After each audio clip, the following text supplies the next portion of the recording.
ఇక అప్డేట్ చూస్తే కాంగ్రెస్ సర్కార్ తీరు నిరసిస్తూ నిరుద్యోగులు సమరభేరి మోగించారు. తమ డిమాండ్ల పరిష్కారం కోసం పోరుబాట పట్టారు. ఇవాళ సచివాలయ ముట్టడికి పిలుపునిచ్చారు. ఈ నేపథ్యంలో అస్సాం సర్కార్ నిరుద్యోగులపైకి పోలీసులను ఉసిగొల్పింది. ఓయూ మొదలుకొని ఆర్టీసీ క్రాస్ రోడ్స్, దిల్సుఖ్ నగర్తో పాటు ప్రాంతాల్లో విద్యార్థి నేతలను పోలీసులు అక్రమంగా అరెస్ట్ చేశారు. ఎక్కడికక్కడ పోలీస్ పహారా కొనసాగుతుంది. అరెస్టులు, బెదిరింపులతో వెనక్కి తగ్గేది లేదని నిరుద్యోగులు తేల్చి చెప్పారు.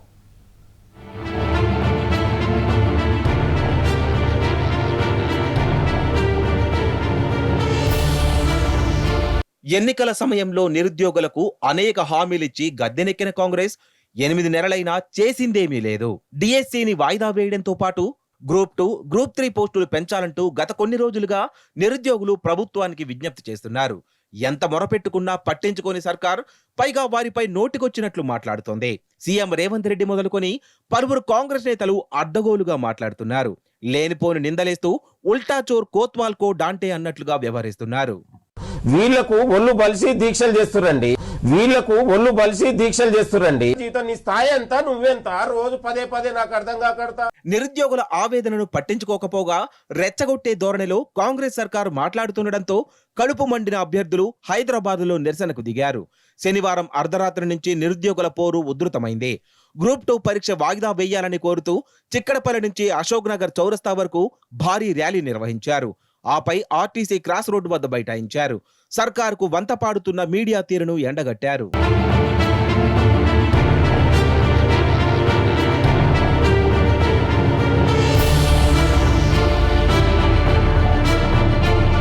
సీఎం రేవంత్ తో పాటు ఇతర కాంగ్రెస్ నేతల మాటలపై విమర్శలు వెల్లువెత్తాయి.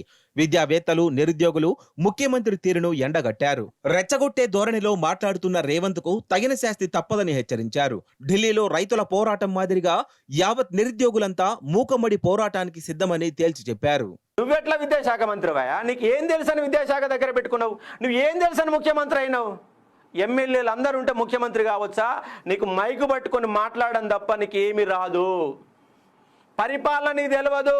పరిపాలన పనికి రావు. రాష్ట్రాన్ని మరో ముఖ్యమంత్రి కావాలా? రేపటి సంధి ఈ సీఎం పనికి రాడు, రాజీనామా చేయాలని ఒక డిమాండ్ నిరుద్యోగులకి రాబోతుంది.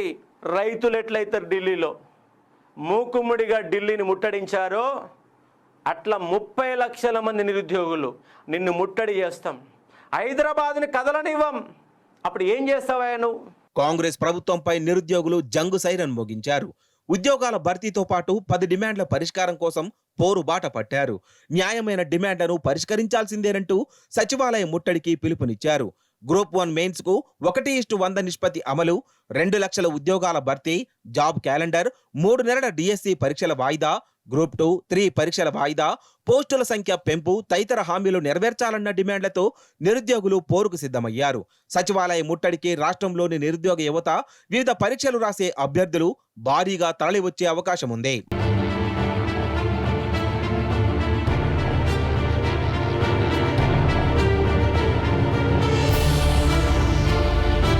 నిరుద్యోగుల సచివాలయ ముట్టడికి మద్దతు వెల్లువెత్తుతోంది. బీఆర్ఎస్ ఈ పోరాటానికి సంపూర్ణ మద్దతు పలికింది.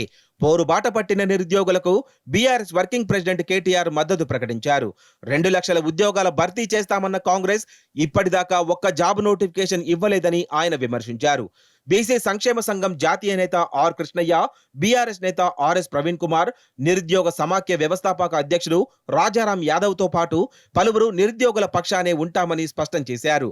న్యాయమైన డిమాండ్లు నెరవేర్చకుండా హస్తం ప్రభుత్వం డ్రామాలాడుతోందని మండిపడ్డారు. బీఆర్ఎస్ పార్టీ వేయట్లేదు అనేది ఆ రోజు మా మీద నెపం నెట్టేయడం జరిగింది.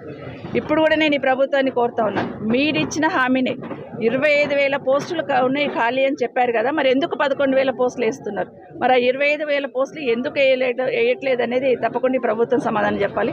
రెండవది, టెట్ ఎగ్జామ్ రాసినాక అట్లీస్ట్ ఒక 45 డేస్ ఉండాలనేది అభ్యర్థులు కోరుతా ఉన్నారు.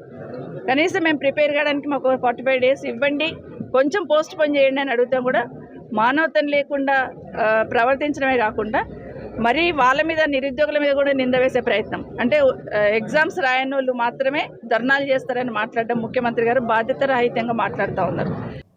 గ్రూప్ 2కు డిఎస్సికి కేవలం ఒక్కరోజు గ్యాప్ మాత్రమే ఉంది. టెట్ జూన్ 2 వరకు జరిగింది. డిఎస్సి కోసం ప్రిపేర్ కావాలంటే కనీసం 60-70 పుస్తకాలు చదవాలి. 10వ తరగతి వరకు ఉన్నటువంటి అన్ని పుస్తకాలు చదవాలి. దానికోసం వాళ్ళు కొంత సమయం అడిగింది. దాని తప్పేంది? మీరు 2 లక్షల ఉద్యోగాలకు గాను నోటిఫికేషన్లు వేస్తామన్నారు, వేసింలా? జాబ్ క్యాలెండర్ను రిలీజ్ చేస్తామన్నారు, చేసింలా? ఇవేవి మాట్లాడకుండా కేవలం డిఎస్సి వాయిదా వేయాలని ఎట్లా అడుగుతారు? నేను ఉద్యోగం ఇస్తా అంటే మీరు ఉద్యోగం వద్దని మీరు ఎట్లా అంటారని చెప్పేసి దానికి మద్దతు ఇచ్చినటువంటి బీఆర్ఎస్ పార్టీని కూడా ఈరోజు చీకట్లో చూపెట్టేటువంటి ఒక ప్రయత్నం చేస్తూ ఉన్నారు. ఇది తగదు ముఖ్యమంత్రి స్థాయిలో అని చెప్పి ఈ సందర్భంగా నేను గుర్తు చేస్తా ఉన్నాను. సచివాలయ ముట్టడి నేపథ్యంలో నిరుద్యోగులపైకి పోలీసులను ఉసిగొలిపుతోంది కాంగ్రెస్ సర్కార్. ఓయూ పోలీసు వలయాన్ని తలపిస్తోంది. ఇప్పటికే ఓయూలో అక్రమ అరెస్టులు తీవ్రమయ్యాయి. పోలీసులు హాస్టల్ గదుల లోపలికి వెళ్లి నిరుద్యోగులను అరెస్టు చేశారు. బీఆర్ఎస్ నేత జంగయ్యను సైతం అరెస్టు చేసి ఓయూ పోలీస్ స్టేషన్ కు తరలించారు. ఈ అక్రమ అరెస్టులను నిరుద్యోగులు, విద్యార్థులు తీవ్రంగా ఖండించారు.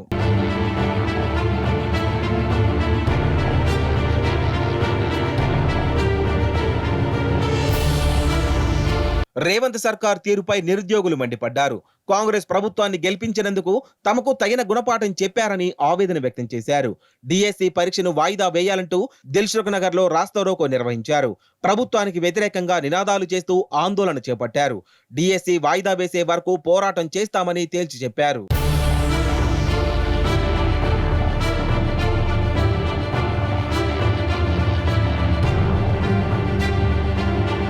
నిరుద్యోగుల ఆవేదనను పట్టించుకోకుండా కాంగ్రెస్ సర్కార్ మొండిగా వ్యవహరిస్తుండడంపై విమర్శలు వెల్లువెత్తుతున్నాయి.